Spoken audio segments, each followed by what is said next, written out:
Assalamualaikum warahmatullahi wabarakatuh. Sahabat Menara Islam Kudus, kali ini kita akan membahas mukjizat di Sungai Tigris untuk pasukan muslim dalam penaklukan Irak.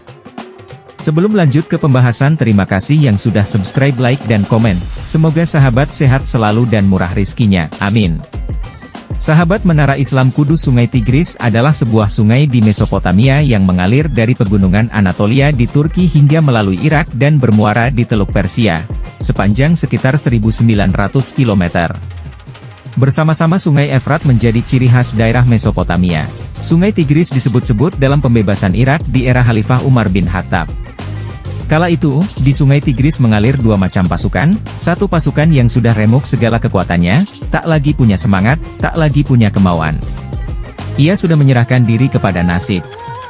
Satu pasukan lagi semangat idealismenya begitu tinggi dan sudah mencapai kekuatan iman dan percaya diri akan menang, sehingga terbayang olehnya bahwa ia dapat memukul sungai itu dengan tongkatnya yang akan membukakan jalan menyeberang ke ruang sidang Istana Kisra. Itulah mukjizat yang diberikan Allah Subhanahu wa Ta'ala kepada Nabi Musa sehingga ia dan rombongannya melarikan diri dari Mesir. Hal yang sama diberikan kepada pasukan muslimin. Mereka akan menyeberangi sungai itu, akan menyerbu Madain dan menurunkan kedaulatan Kisra-Kisra itu, kemudian menaikkan panji kebenaran di atas ruang sidang istana yang agung itu, ya. Itulah mukjizat pasukan muslimin yang menyeberangi Sungai Tigris. Mereka berdiri di tepi sungai itu, melihat air yang sedang bergolak. Sebelumnya, Panglima Perang Muslimin, Sa'id bin Abi Waqqas, sedang memikirkan cara untuk menyeberanginya. Pikirannya belum memberikan jalan keluar. Ia memerintahkan stafnya membawa orang-orang dusun Persia untuk dimintai keterangan. Mereka menyarankan untuk terjun ke sungai sampai ke dasar wadi. Tetapi dia khawatir arus yang deras akan membahayakan pasukannya. Ia lebih cenderung setiap orang tetap di tempatnya. Karena masih ragu, saran orang itu tidak dilaksanakan. Keesokan harinya Sa'id menerima berita bahwa Kaisar Persia, Yazdigir, telah memerintahkan agar segala harta simpanannya diangkut ke Hulwan. Sa'id mengumpulkan anggota pasukannya dan berpidato di hadapan mereka.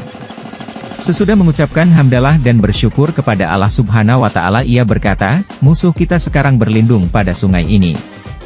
Janganlah biarkan dia lolos dari sana. Mereka dapat lolos kalau mau dan akan menyerang kita dari kapal-kapal mereka itu.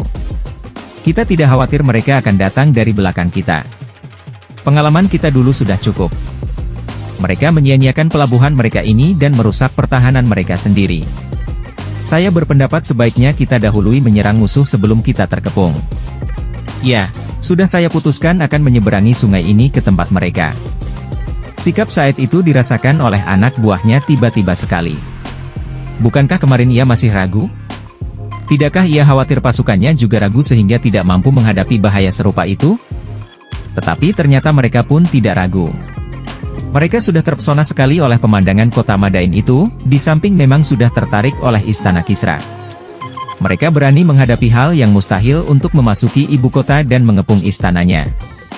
Oleh karena itu, belum selesai Sa'id berpidato semua mereka sudah berkata, Allah sudah menguatkan hati kami dan hati Anda. Maka marilah kita laksanakan. Hanya saja, bagaimana akan menyeberang?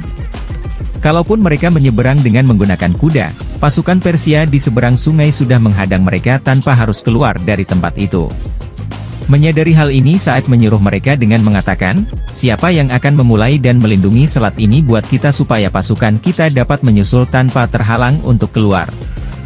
Lalu ia memanggil Asim bin Amr, dan sesudah itu memanggil 600 orang yang sudah berpengalaman dalam perang, dengan pimpinan oleh Sa'id diserahkan kepada Asim. Sahabat Menara Islam Kudus, setelah mereka berangkat dan sampai di pantai Tigris, Asim berkata kepada kawan-kawannya, siapa yang akan bergabung dengan saya supaya dapat lebih dulu memasuki sungai ini? Kita akan melindungi selat ini dari seberang sana. Ada 60 kesatria yang bergabung kepadanya dan dia yang di depan memimpin mereka ke tepi sungai sambil berkata kepada mereka yang masih maju mundur.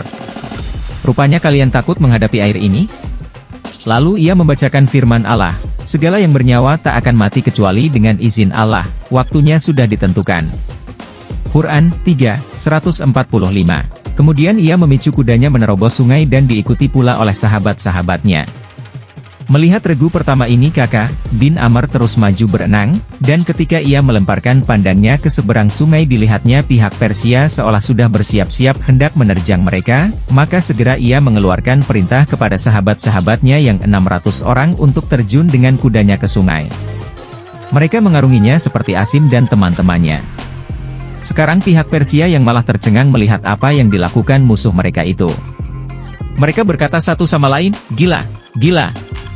Dan yang lain berkata, "Kalian bukan berperang dengan manusia, tetapi dengan jin." Pasukan Persia hanya melihat kepada orang-orang yang begitu berani bertualang itu. Setelah mereka melihat Asim dan sahabat-sahabatnya sudah di tengah sungai, mereka mengerahkan pasukan berkudanya untuk merintangi mereka jangan sampai keluar dari air dan akan mereka perangi di tengah sungai. Mereka sudah berada di dekat Asim saat ia sudah mendekati selat. Asim memerintahkan anak buahnya, "Panah, panah!" Mereka segera membidik dengan sasaran mata kuda lawan. Begitu bidikan itu mengenai matanya, kuda Persia itu berbalik lari ke belakang. Para kesatria pasukan berkuda Persia itu tak berdaya menghadapi mereka yang sudah terjun menantang maut di tengah-tengah gejolak sungai tanpa peduli lagi apa yang akan menimpa diri mereka.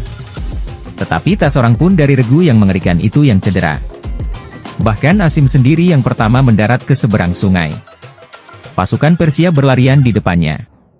Kakak segera menyusulnya dengan regunya dan tak seorang pun lagi sekarang yang masih tinggal di sungai. Melihat pasukan yang sudah begitu kuat di Selat Madain, Sa'd bin Abi Waqqas memerintahkan semua anggota pasukan berkudanya yang ribuan jumlahnya itu serentak menyerbu masuk ke sungai yang sedang bergejolak itu, seperti yang dilakukan Asim tadi. Sungai yang saat itu sudah penuh kuda tak tampak lagi airnya. Para nelayan perahu dan awak kapal orang-orang Persia diperintahkan oleh Asim untuk bertolak ke seberang Bahrasir untuk mengangkut pasukan muslimin yang tidak menyeberang dengan kuda. Ketika Sa'd dengan angkatan bersenjatanya menyeberang penghuni Madain sudah lari semua. Yang masih tinggal hanya mereka yang bertahan di Istana Putih, tetapi mereka tidak mengadakan perlawanan. Bahkan setuju mereka membayar jizyah, pintu istana pun dibuka untuk pasukan muslimin. Inilah salah satu mukjizat perang, yang hampir tak masuk akal. Dalam Al-Bidayah wa Nihayah Ibn Katsir selesai melukiskan secara terinci menyebutkan, itulah peristiwa besar dan hal yang amat penting, yang amat mulia dan yang luar biasa, suatu mukjizat Rasulullah Sallallahu Alaihi Wasallam yang diciptakan Allah untuk sahabat-sahabatnya, suatu hal yang tak pernah terjadi di negeri itu atau dimanapun di dunia ini. Semoga kita dapat meneladani Rasulullah Shallallahu Alaihi Wasallam dan sahabat-sahabat Rasulullah, wallahu alam bishawab.